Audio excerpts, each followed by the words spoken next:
ഏവർക്കും നമസ്കാരം. ഇന്നത്തെ പ്രഭാത സത്സംഗത്തിലെ സുഭാഷിതത്തിലേക്ക് സ്വാഗതം.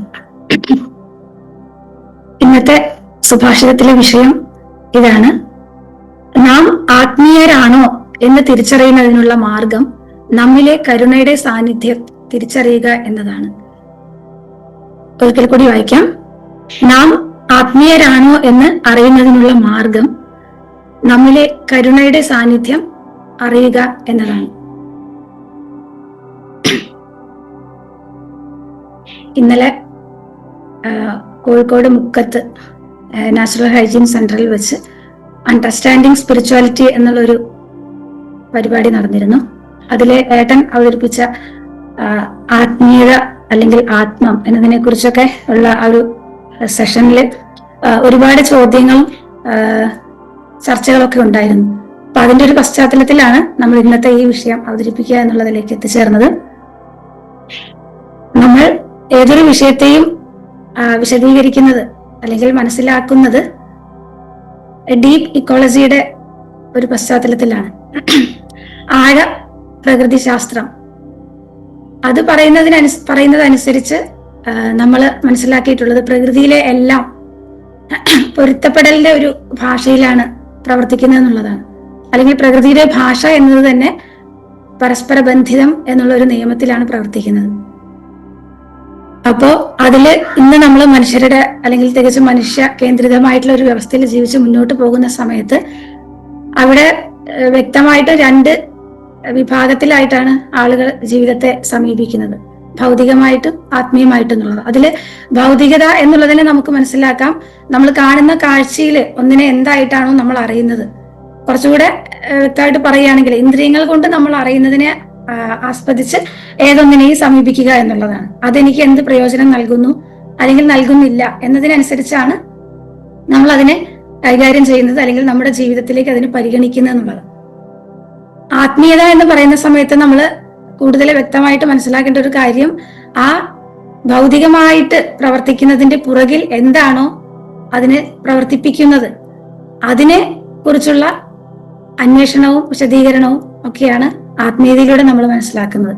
അപ്പോൾ ഒന്നിന്റെ ആ മൂല്യത്തോട് ബന്ധിച്ച്, അതായത് ഒന്ന് എന്തായിട്ടാണോ നമ്മുടെ മുന്നിൽ കാണപ്പെടുന്നത് അതിനെ അതായിട്ട് കാണപ്പെടാൻ കാരണമാകുന്ന ആ പ്രവർത്തന തലം ഉണ്ടല്ലോ, പ്രതിഭാസ തലം എന്നൊക്കെ നമ്മൾ ഇന്നലെ മനസ്സിലാക്കി.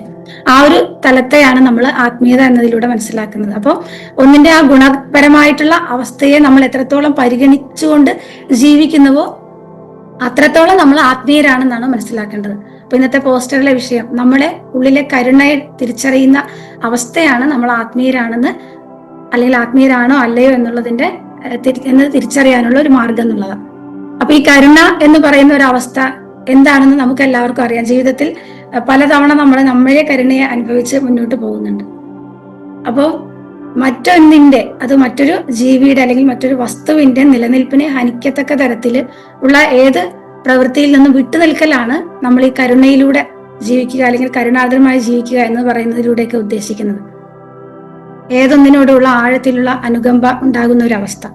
അപ്പൊ പ്രകൃതിയുടെ ആ പൊരുത്തപ്പെട്ടു പോകുന്ന ആ സംവിധാനത്തില് നമ്മൾ ഏത് രീതിയിൽ ഇടപെടുന്നോ അതിനനുസരിച്ച് അതിൽ നിന്നുള്ള ആ ഒരു റിപ്ലൈ നമുക്കുണ്ടാകും, അതിൽ നിന്നൊരു പ്രതികരണം നമുക്കുണ്ടാകും എന്നുള്ളതാണ്.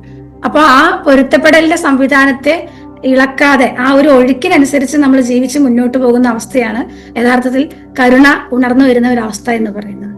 അപ്പൊ ആ രീതിയിൽ നമുക്ക് എത്രത്തോളം ഏതൊന്നിനെയും സമീപിക്കാൻ അല്ലെങ്കിൽ ഏതൊന്നിനോടും നമുക്ക് ആയിരിക്കാൻ സാധിക്കുന്നുവോ ആ ഒരു അവസ്ഥയിലേക്ക് എത്തിച്ചേരുക എന്നുള്ളതാണ് പറയുന്നത്.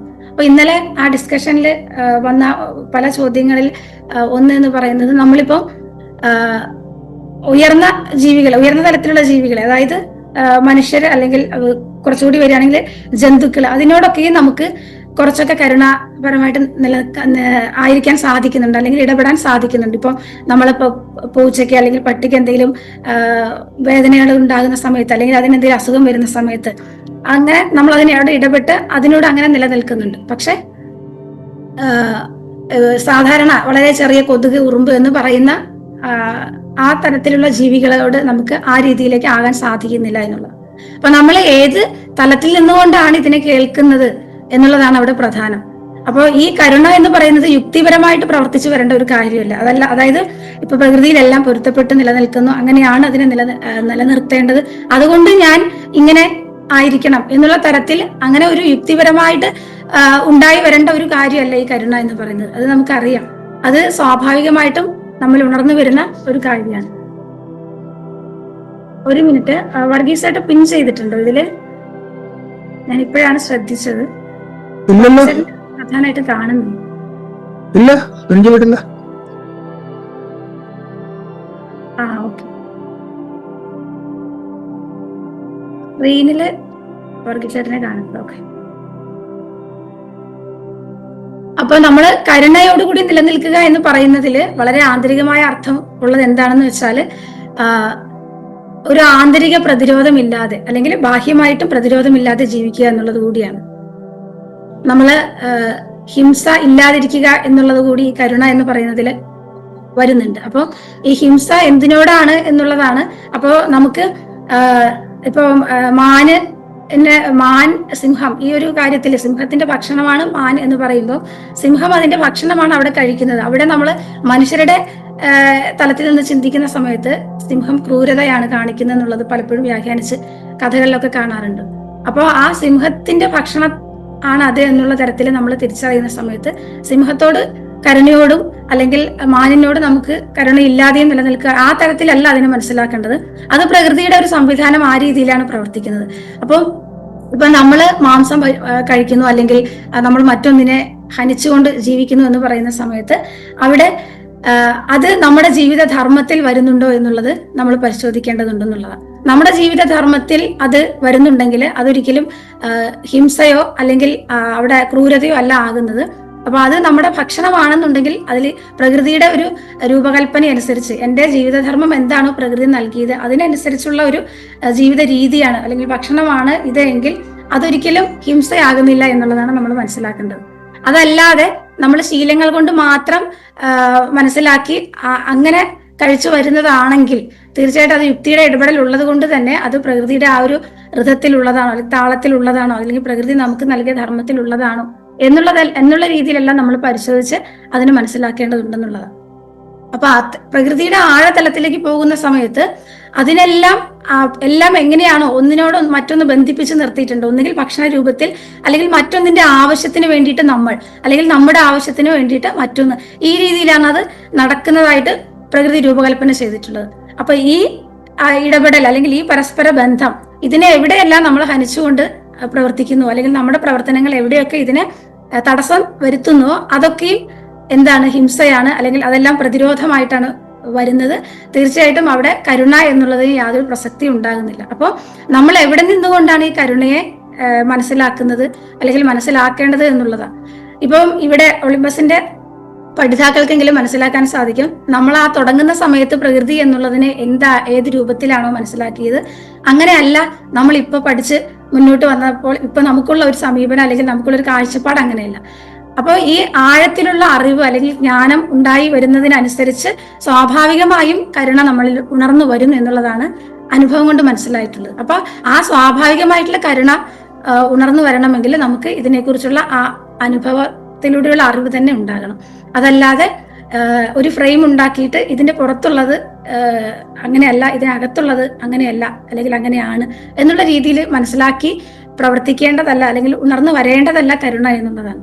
നമ്മുടെ എല്ലാ പരിശീലനങ്ങളിലും, കോട്ടയക്കാരും അടക്കമുള്ള എല്ലാ താള പരിശീലനങ്ങളിലും നമ്മൾ ആ ചുറ്റുപാടുമായിട്ടും എത്രത്തോളം പൊരുത്തപ്പെടണം എന്നുള്ളതാണ് മനസ്സിലാക്കുന്നത്. അപ്പൊ നമുക്ക് പൊരുത്തപ്പെടാൻ പറ്റാത്ത തരത്തിൽ എത്രയോ നമ്മൾ മുന്നോട്ട് യുക്തിയിലൂടെ ജീവിച്ചു വന്നിട്ടുണ്ട്.